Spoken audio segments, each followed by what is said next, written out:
Bonjour mes élèves, aujourd'hui je m'adresse à ceux de la première année. Nous sommes arrivés à la séquence numéro 5. L'activité que je vais vous présenter est celle de la lecture qui a pour objectif d'identifier la description d'un animal. Mais avant tout, je dois faire un petit rappel relatif aux deux dernières séquences. D'une part, la description d'une personne et de l'autre, la description d'un lieu.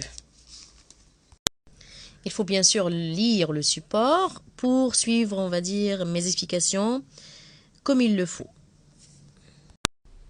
Attaquons maintenant le texte, c'est-à-dire le support qui se trouve sur la page 144.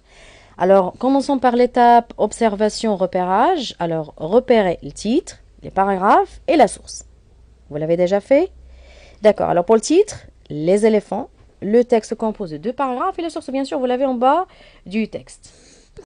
Une toute petite note pour les élèves qui n'ont jamais entendu parler des éléphants ou bien de cet animal. Alors là, vous l'avez déjà sur la page 144, une photo qu'il représente énormément bien.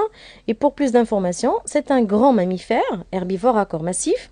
La femelle s'appelle une éléphante, le mâle éléphant et le petit est un éléphanteau.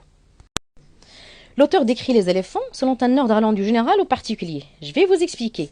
Il commence d'abord par leur vie, en employant l'adjectif belle, certainement l'imparfait. On est bien d'accord que ce temps sert à décrire. Ils passent à leur cerveau pour y arriver enfin à leur sens. Alors ici, il évoque la vision, l'odorat, le tact, l'ouïe. Bien sûr, il se base sur des adjectifs, à titre d'exemple, précise, fin, sûre, vive, etc. Passons maintenant au deuxième paragraphe. Et dans le même ordre, alors, il décrit l'allure générale de l'animal. Vous avez énorme, mais flexible, pesant, mais agile. Après, il passe à ses activités, sinon à ses actions. Vous avez la phrase « Ils exploraient les eaux de la terre, cueillaient, déracinaient, etc. » pour décrire enfin quelques parties corporelles. Ici, il parle de la trempe.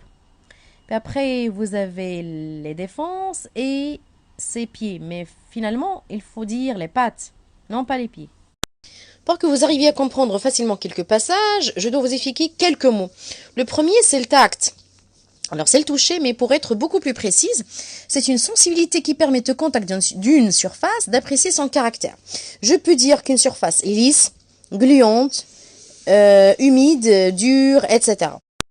Le deuxième mot, c'est la trempe. Qu'est-ce que ça veut dire une trempe? Alors, c'est un prolongement de l'appendice nasal qui permet à l'éléphant d'effectuer plusieurs actions, saisir des choses, d'aspirer des liquides, etc. Entre parenthèses, c'est le nez. En conclusion, alors le texte est descriptif, d'où l'emploi de l'imparfait. L'auteur décrit les éléphants de façon valorisante. Il a choisi un ordre de description allant du général au particulier et s'est appuyé sur des caractérisants mettant en valeur l'animal, adjectif, complément de nom, le procédé de comparaison. Il a évoqué également des parties corporelles, à savoir les pattes, la trempe, les défenses, etc. Alors là, je termine ma leçon.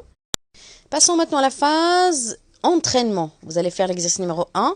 Sur la page 146.